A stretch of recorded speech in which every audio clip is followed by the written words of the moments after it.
Welcome to Midweek Liberty. I'm J. Dylan Proctor. And I'm Anthony Allegria. In our program today, we're going to be discussing roaming virtues. And we're going to be looking again at G.K. Chesterton's book, Orthodoxy. This is something one can go out and get for free. It's a public domain text, but it has some stuff which is really relevant to our culture today. We've got some exciting things we're going to be talking about today. We had originally planned to talk about the money pit, as in the real money pit. It's actually a place, and there's something really we can learn about that. We're going to have a conversation about pruning and making our characters better and moving away from things which just consume us. But we have moved that to later this week, so if anybody wants to hear about that, that's a little bit of a tease of what we'll be looking at later this week. But today we're going to be talking about roaming virtue and the roaming virtues that wander around in our culture. So we're going to start out in G.K. Chesterton's Orthodoxy. In the past, we've talked a lot about Chapter 2. This is Chapter 3, and it's called The Suicide of Thought. If anyone is looking for something which is really fascinating to read, you will not be let down by reading Chesterton's Orthodoxy. It's written over 100 years ago, first published in 1908. Even though it's really old, it is far from outdated. The truth which is conveyed by this is just wonderful. And we've had a lot of stuff go on in our world recently, and a lot of times people look to government policies to somehow enhance culture. Culture cannot be fixed using government policies. We need healthy individuals in our culture if we are going to have a healthy civilization. We need to be people who are well-developed as individuals. And in order for us to be well-developed as individuals, we need to understand virtue. We can't just pick and choose virtues at random. We can't just go in and do a grocery list of virtues. We need to understand how virtues interact in our world, and that you can't just select one or two of them or create them on the spot and expect to have good results. Virtues are something which truly transcend time. They're much bigger than anything we can imagine. And I have a challenge for you today. I want you to take a moment and think for yourself, what is a virtue that is important? Whether it be something like charity, whether it be compassion, being someone who is a protector. Think about a virtue for a moment and ask yourself, is that virtue separate from the facts of life? All right, hold up. Are we giving our listeners homework now? You already mentioned a book to read, and now you're asking people to own up to a challenge? Yeah, I think it's good for us to interact with all of this. So just take a few moments, think of a virtue.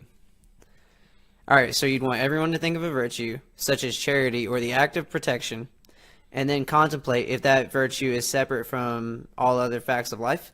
Yeah, I want us to really realize that virtues are not something which is so independent from reality that we can just pick and choose them. So let's see what Chesterton has to say about this. This is Chapter 3, and let's get into it. The modern world is not evil. In some ways, the modern world is far too good. It is full of wild and wasted virtues. All right, so I want us just to think about this for a second. Yes, this book was first published over 100 years ago, but this is so relevant to today. Chesterton, in his time, he was dealing with people who were early socialists. He was dealing with people who were trying to bring that to England. And he was also dealing with people who were theologically deterministic. In other words, they didn't think free will had a good role in theology. These things have transcended time. They're problems which we still deal with in our modern world. And Chesterton, he makes the claim, our world is not actually evil, but perhaps it is overfilled with things which are good. Notice how the language there he uses. He describes that there are wild and roaming virtues. In other words, virtues just running around wild and crazy. Now that may seem a little bit bizarre to say. So tonight I want you to open up your mind and be prepared for some things which are going to sound really weird at first, but if you'll just hang on and bear through this text, it is absolutely fascinating.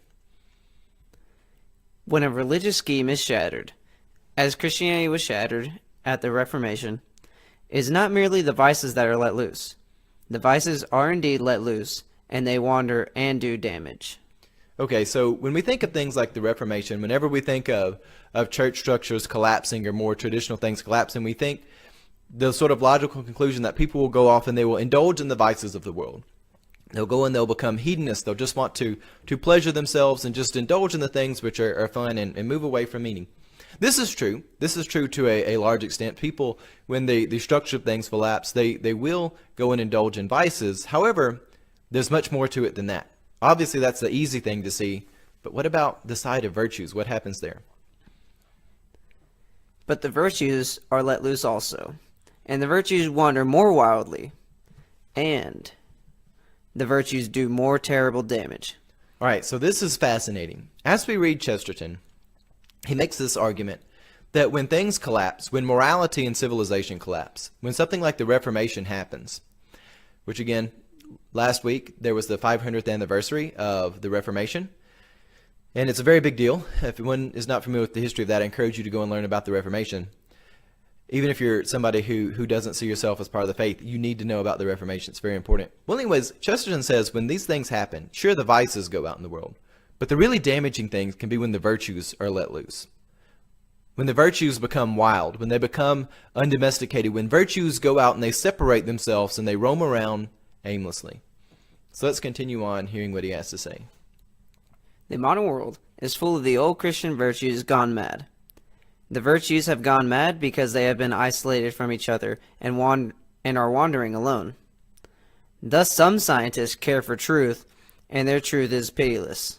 Thus some humanitarians only care for pity, and their pity, I'm sorry to say, is often untruthful. Okay, we see this, and there's so much. This is something which really transcends time. This is so relevant to our culture today. We need to read this. This is a fascinating text. Chesterton makes the argument that when virtues aim without a goal, they just aim into the sky aimlessly, pointlessly, this is where we get a lot of destructive things in the world. And again, we've seen this throughout the 20th century. He makes the argument the scientists, they may be interested in truth, but they don't have any empathy. They don't care for things that happen. We've seen all sorts of experiments and things which went on. You've seen in both the Soviets and especially with the Nazis, a lot of things they were doing. When you just care about getting to the end result of something, science in and of itself is completely objective. Ethics has nothing to do with it. And he's saying when you care about truth, but you don't care about anything ethical, you just care about a material truth, damage can happen. Of course, the productions of modern science are fantastic, but we cannot isolate the different virtues. And he goes on to make the next claim, which is even more destructive in our modern world, where he says, those who are the humanitarians, they have the virtue of pity, but yet they don't have truth. We see this in our culture so much, where people have watered down love to be empathy. One of the features of Chesterton's logic is when people are doing things which are destructive and they're doing it in the name of God, he says, do not use God as your scapegoat. That motive is yours and yours alone. We see people who have some watered down version of love, which is really just petty empathy. They go out and they want to do things without transformation, without the Logos. They don't want to actually better people's lives. They just want to go out and pity people and give people a hug. And they want to have these cheap policies of love without the difficult policies of transformation, without the Logos. And what do you get? You get chaos. They don't have truth. A lot of people in our world are in places of suffering and misery. But if the truth of why they're in suffering or misery is not dealt with, giving them a hug, empathizing with someone is nothing more than a prolonging and agitation of the suffering. If we actually want to pity people, we must have truth. We must understand why they are there. We can't just go out and say we're going to have this cheap policy of love and think that the world is better. That's not even what Christ was doing in his ministry. He didn't go to people and say, I'm going to give you a hug because you can't walk. No, he did things which brought transformation to people in their individual circumstances. Anytime you see Christ dealing with someone, he brings transformation to them that is relevant to their individual circumstances. To remove the Logos from love is not Christ-like. To remove transformation from the ministry of Christ is not Christ-like. And I know there will be a lot of people who come after me at that, but that's something which we need to say. Pity without truth is nothing but petty foolishness. It's a roaming virtue. Well, let's carry on a little bit further. For example, Mr. Blatchford attacks Christianity because he is mad on one Christian virtue, the merely mystical and almost irrational virtue of charity. He has a strange idea that he will make it easier to forgive sins by saying that there are no sins to forgive. His mercy would mean mere anarchy. All right, so this is fantastic. We see this in our world everywhere. Chesterton was not only seeing this in his world around him, but he was seeing something which was so powerful it comes back again in a cycle plaguing society. This idea of moral relativism, that if you can just say there is no immorality, well then you don't have to deal with immorality. You can remove that and you can take the issues and put them in external factors. We see this all the time in our world when people want to remove personal responsibility from the situations and things that they're in. Yeah, people get places because of things they didn't choose. That's true. But also, sometimes people get in places because of decisions that they have made. Sometimes other people have made bad decisions that put people in a bad place. And if we want to help people, we need to have truth. We need to have the scales of justice, where we can weigh things out and we can look and say, look, this is the real problem. And if we address the real problem, then we can get people to a higher place. This is a really fascinating text. If anyone is looking for something fun and enjoyable to read, I challenge you, please go and read G.K. Chesterton's book, Orthodoxy. Yes, it is a theological book, but it's so much more than that. It is a tool for liberty that will take and inspire you. It will give you personal freedom if you read that. And on that, we're going to wrap up our live session now. For those who are watching, we will be posting the rest of this episode here in the next few days. And we have something really exciting happening. We're going to be interviewing someone on the topic of Greece. So that's something really exciting to look forward to. And with that, I hope you have a blessed day.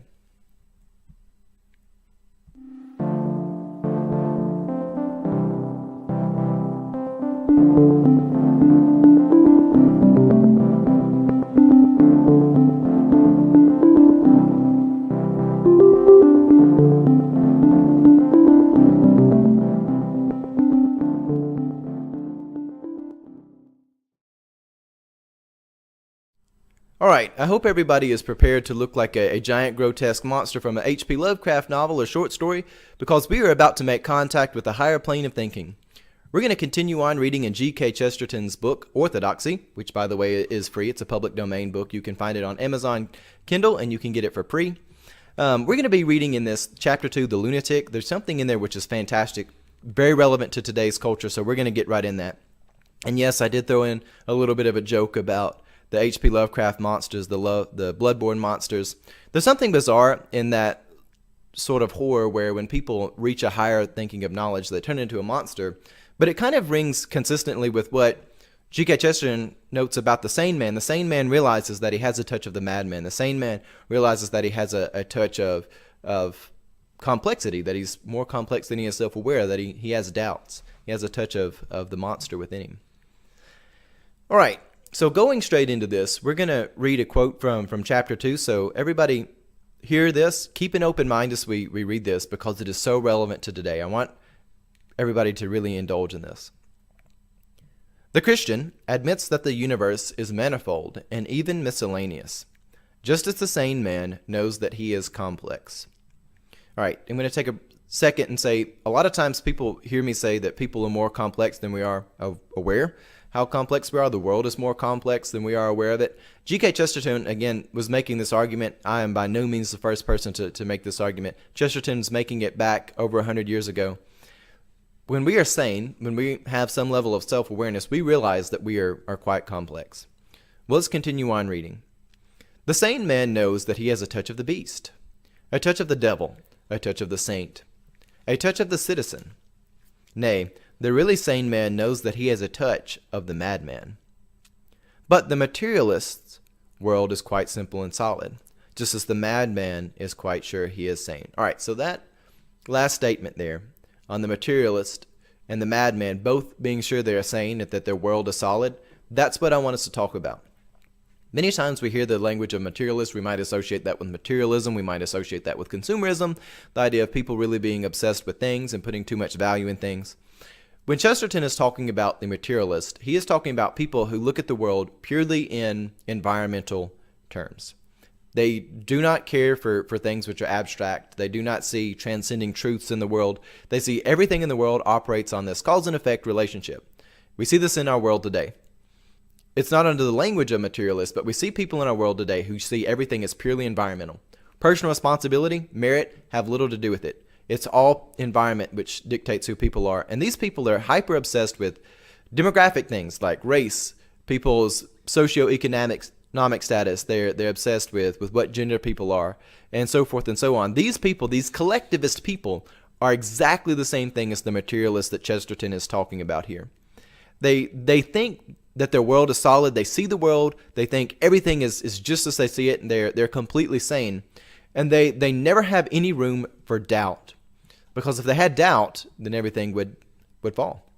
Well, anyways, let me pick up in Chesterton. So when I say materialist and madmen, I want you to think, who in our society matches this? Materialists and madmen never have doubts. just indulge in that. There's so many people in our world today where their ideology is focused on not doubting what they say. A good metric or whether or not people are telling you the truth, are they connecting you with the source material, or are they just wanting to interpret stuff for you? There are so many people in our world who don't want people to see the truth. They never have truth even as part of their discussion. They never have truth as part of the things that they send out into the world. They always say, does it match the ideology? Is it insert term here? Is it insert modern, really conjured up virtue here? Does it match these things? Never is the question, how true is it? How reliable is it? Yeah, I will say something about most of those types of arguments is, I mean, anytime you try to fight it, it instantaneously becomes a moral dilemma. There must be something wrong with your morals if you can't agree with this, even though there's nothing to back it up. Yeah, and that's how a lot of this stuff is sold. It's really terrible. It's really unfortunate. It's really tragic. Let me read on just a little bit further in here. Spiritual doctrines do not actually limit the mind as do materialistic denials. Okay, let me break again. Yes, G.K. Chesterton, he is a theologian. He was a Anglican and then a Catholic, and he is coming at it from this perspective. But at the same time, what he is saying has so much truth in it that it transcends just an Anglican turned into a Catholic from over 100 years ago. He makes the statement that spiritual doctrines are not actually what limit our mind. The materialistic denials are the things which limit our mind. And when we say materialistic, things like collectivism, things where people have a fixed worldview that they are not willing to doubt. Continuing on. And again, keep an open mind as we read this. This is a really fascinating statement here. Even if I believe in immorality, I need not think about it. But if I disbelieve in immorality, I must not think about it. That is a powerful statement. Because this is the thing where the sane person realizes the world is complex. They realize that there are things such as morality. There's things such as personal responsibility. Now, because you believe in immorality doesn't mean you have to be an immoral person. You can think about it. You can go down that road as far as you want to. But if you're somebody who makes the argument that everything is about collectivism, people only have stuff because of privilege, they only have things because of oppression, if everything is connected to the group identity instead of the individual's role, which not only is this antithetical to the logic of being born again and the logic of discipleship, which we can get to that at a later point, it's fatalistic and it's very closed-minded. Because if you don't believe that personal responsibility is real, you don't believe that immorality is real, then you cannot allow yourself to think about it. You have to go out and you have to screech and you have to yell and you have to shut people down. You have to disconnect people from truth because you cannot allow yourself to think about it. It's so amazing. This was first published in 1908, but this transcends time so well. This is a beautiful text. And one last statement from this that I'd like to read. It says, in the first case, the road is open and I can go as far as I like. In the second, the road is shut. When we allow our minds to realize that there are things which are good and bad, we have the tools open. We can set a course for a better destiny. But when we say there is no morality, the argument of moral relativism, that everybody, whatever they view as good is good, when we take all of history's virtues and we take all of things which have brought us to this point, we throw them away, the road is shut. Minds are shut. And this is what I find so tragic, because I want our world to do well. I want people to have peace. I want people to have liberty in their life. I want everybody to have the opportunity for liberty in their life. But when our minds are shut, when we're convicted, and again, it's always some sort of moral conviction about this deterministic environmental logic that doesn't allow us to hear opposing arguments, that doesn't allow us to doubt ourselves, that doesn't allow us to take a few moments to be self-aware, we find ourselves in a very tragic and unfortunate place. I will say, back to what you said earlier, just about how true all this still applies to today. It's crazy to see how, even if you look at the people that he's referring to back then, they're the same people. Well, they're not the same people. They're different people using the same methods for the same agenda, the same end goal under a different guise. I mean, like, it is crazy to see. The nouns have slightly changed, but the verbs are the same. The outcome is the same. The motive is virtually identical. And it's so unfortunate. And again, people are more complex than they are aware. They don't even see the motives, and they don't see the pathological conclusions of the things that they're indulging in. It bothers me in the church when we have people who come and they say, they take the language of the body of Christ and say, well, we're a body, there's an aggregation, and they water it down to crayon level thinking to say this means we're collectivists. They layer this down to really what is a one or two-dimensional thinking. They're not capable of thinking in three dimensions. And they pretty much revoke the whole logic of being born again. Being born again, the spiritual birth as opposed to the fleshly birth. This means you're no longer imprisoned or enchained by the things which you were born into. You're free from that. The collectivist mindset that says we're a collective body does not incorporate being born again. It doesn't incorporate Jesus' transformation when he brings to people. Whenever Christ comes to people, he never treats people as groups.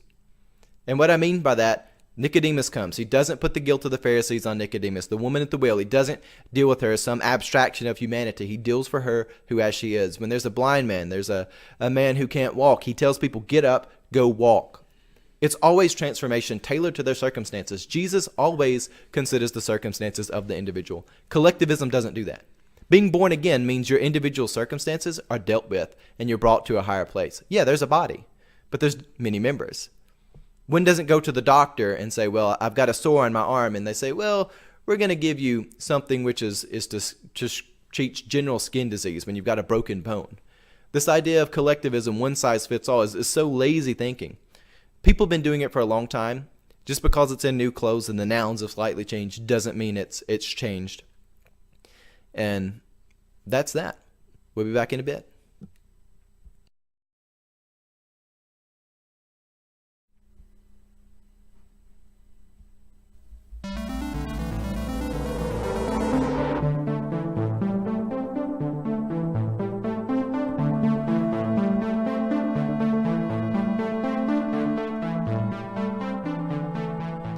Alrighty, so we have something really exciting for us tonight. We're going to be having an interview, and I've got a friend with me here in our studio, Damon, and we're going to be talking about the topic of grief and suffering. In the past, we've looked a lot at Viktor Frankl's book, Man's Search for Meaning. We've talked about how suffering can be like a gas and fill someone and consume us. But tonight, I really wanted to have someone come in who's got a great testimony, who's got some great insight and great advice that we can all really learn from. So let's get right into it. And this is Damon here's with me, and I'm just going to let you start by sharing with us a little bit about who you are and where you're coming from in regards to this topic. Like you said, my name is Damon. I have grown up in the Ashland City area near Nashville of Tennessee for most of my adult life. So when he's talking about the knowledge of the grief and suffering, I have I wouldn't say a vast amount of knowledge, but I do know parts of the grief and suffering process itself. At 18, a week before my high school graduation, my dad committed suicide. And we had to kind of postpone our high school graduation euphoria for his burial, which was the day after graduation. And then a few years later, when I was 24, May of 2015, my back went out and I had to undergo emergency back surgery.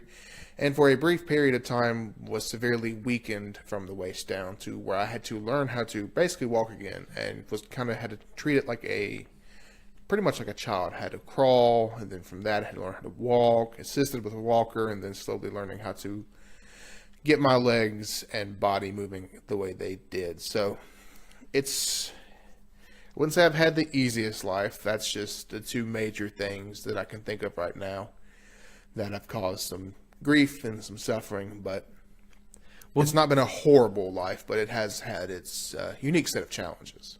Well, those are both very significant things. Mm-hmm. Those are both things which have crippled people for life. And when I say crippled people for life, I don't just mean physically, but cause people to really never function in society again. Especially, that's a really young age. That's right around the age of 18. That's how old Anthony over there is.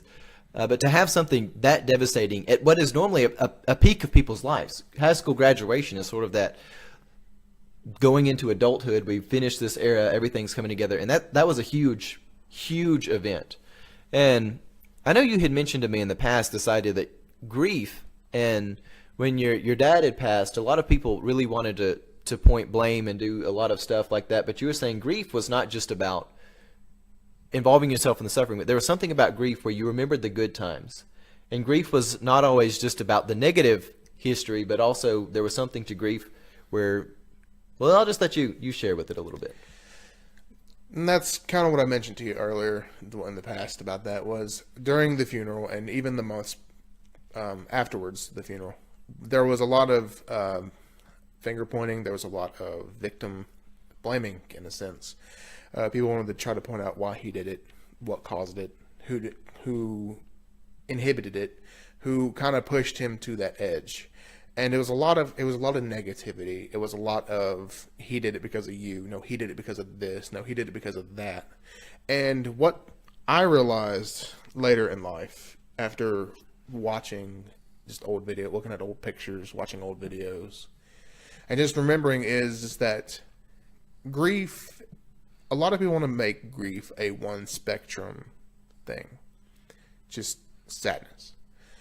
And grief is so much more than sadness. Grief, you want to think about you're grieving. You're thinking of just, oh, they're gone. You're thinking, oh, something's happened.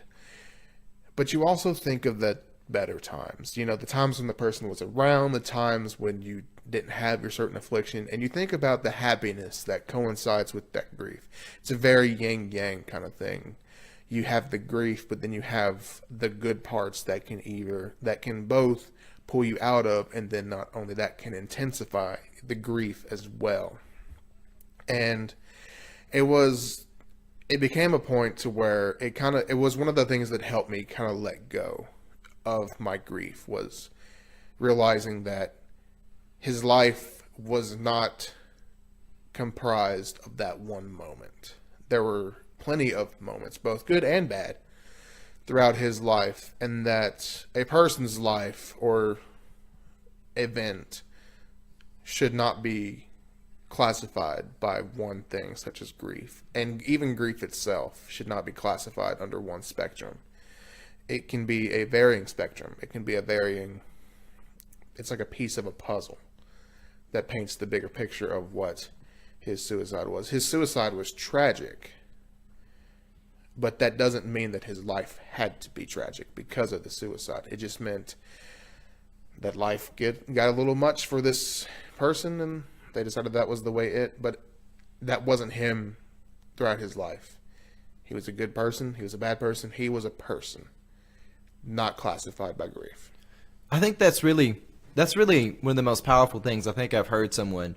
And as a pastor, I've dealt with a lot of people who are grieving. And I have yet to see many people who can make that realization that you have just made.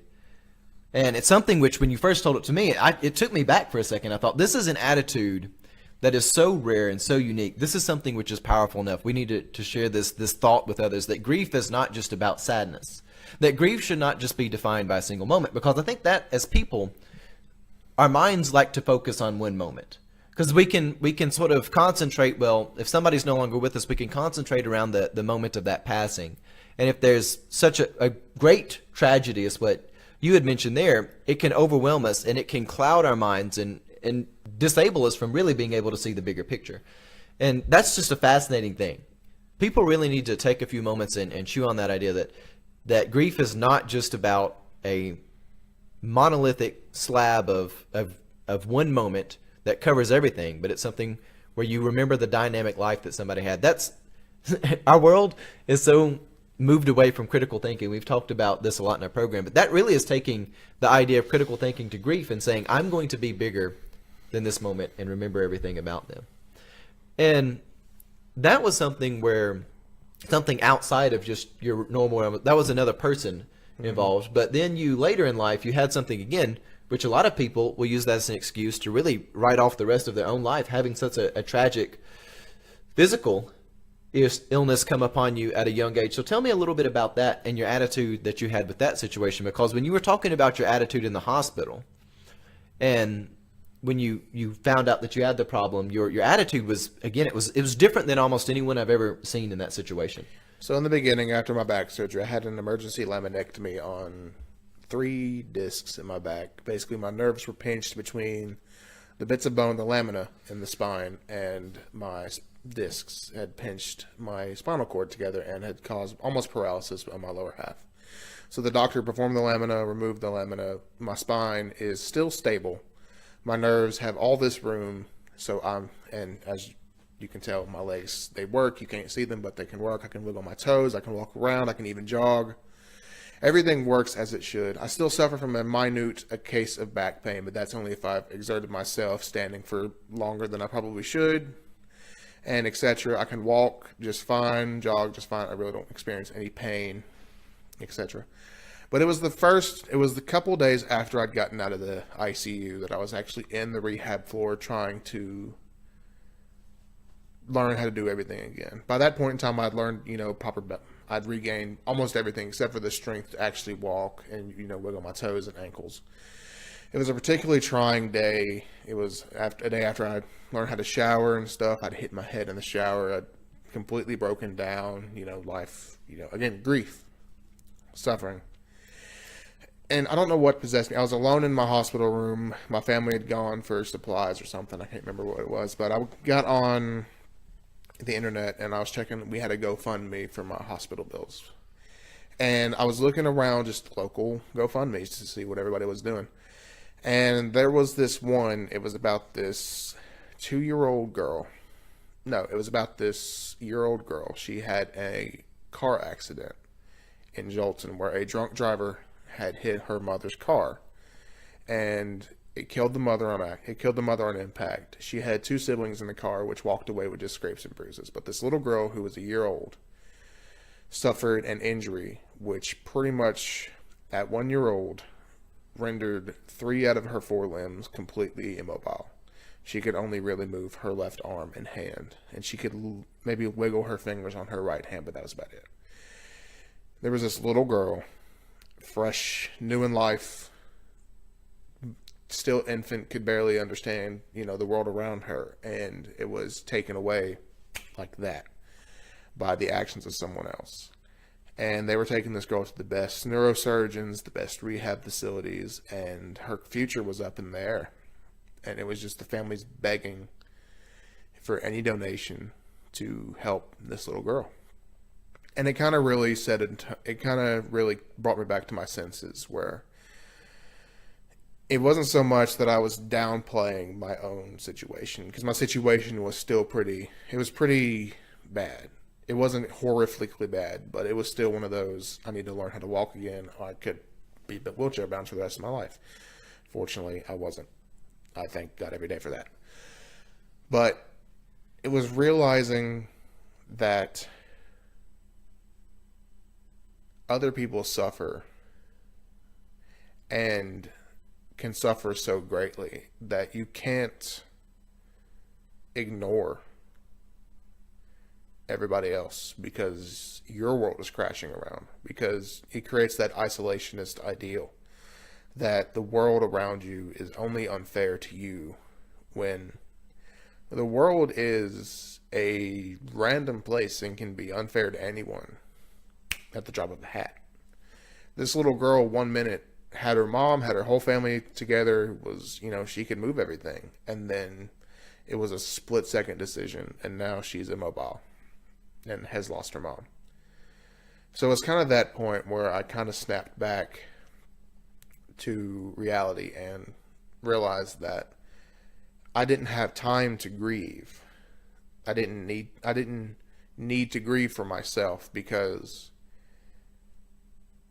this little girl not only needed for people to be strong for her, but it was a sense of she would want me to be strong because I'm at a better point than she is. So I felt like I shouldn't waste the opportunities that I know she won't have. And that's something, again, that is so easy for us to be consumed in our own situation, and to realize that throughout the world, suffering is something which it can come on anybody at any given time, and it could be anything from a slight stubbing of the toe to a crippling medical condition. That's one of the things about something like this, because it can really happen to anybody. Nobody is above a health crisis at any given time. We really aren't. Any sort of bizarre circumstance could happen. And sure, you might say, well, it's unlikely, but it still could happen to anybody. And in those moments, it's easy to be consumed with the concern for the self, but to say, I'm going to have this attitude. And again, you're here, you're walking, you've worked through this. It has not defined who you are. You have been able to overcome that. And that's a powerful thing, because there's a lot of people who would rather say, well, I'm going to wallow in this, and it's all about me. It's all about my suffering. But to say, I'm going to conquer this, and I'm going to move on. So one last question I have for you. We went through Viktor Frankl's book, Man's Search for Meaning. We talked about it a lot. The idea that suffering is like a gas. It will fill you if you allow it. And whether it be living in Auschwitz as sort of he was, and he made the decision where he said, I'm going to not escape. I want to stay here and deal with the patients I have. He was a doctor. He wasn't a medical doctor, but he was functioning a bit as one. But my question for you would be, what advice would you have for someone in the midst of suffering, as well as those who are around somebody who is suffering? So we'll go through those together. What advice would you have for someone who's in the middle of grief or a moment of suffering right now in their life? Utilize it. And what I mean by that is, like what you said, suffering can fill a person up like a gas.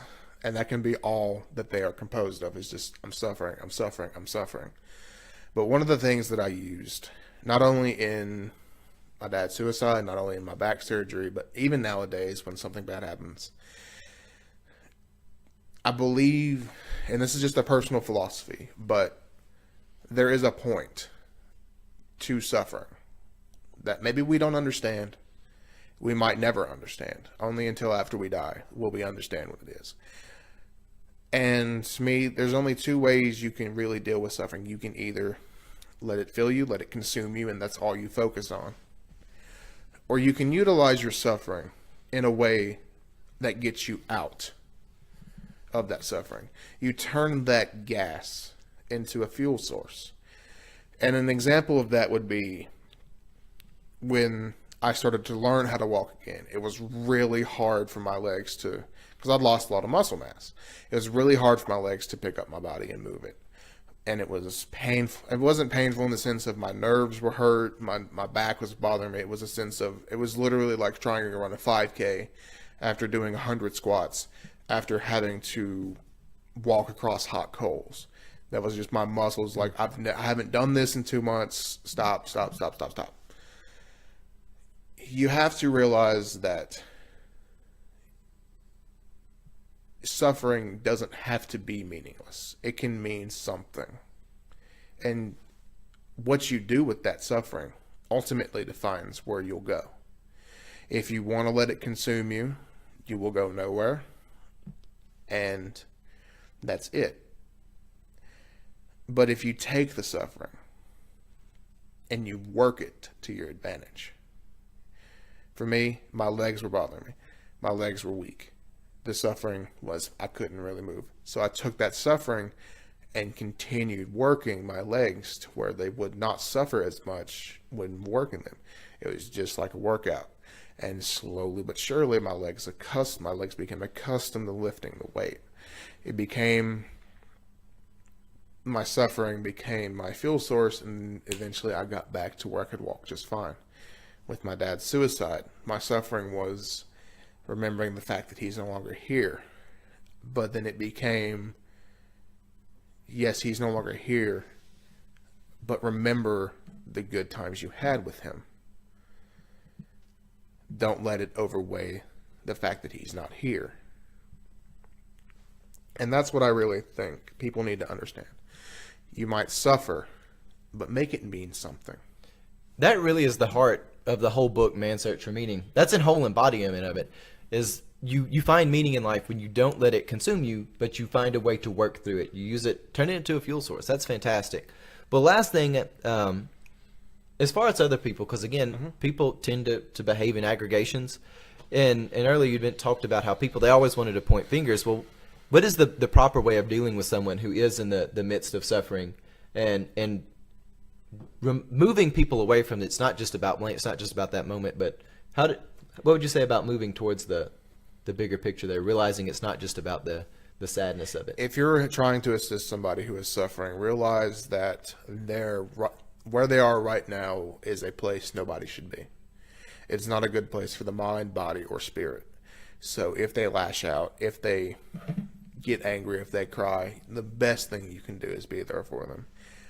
I can tell you from the bottom of my heart that people being there just to hear me vent is so much more helpful than people realize. It's not about finding a way out. It's having people there to help you when you stumble on the way out. And if you're a person suffering right now, realize that people won't understand. There are some things that people will never understand. But you don't want to wish they would understand, because you don't want to inflict that suffering onto them, because you should never want to inflict suffering onto somebody just so they'll understand. You can explain it, and they can try to understand it, but never wish what you're going through on another person, because that doesn't help. Ever. Well, that's something definitely true.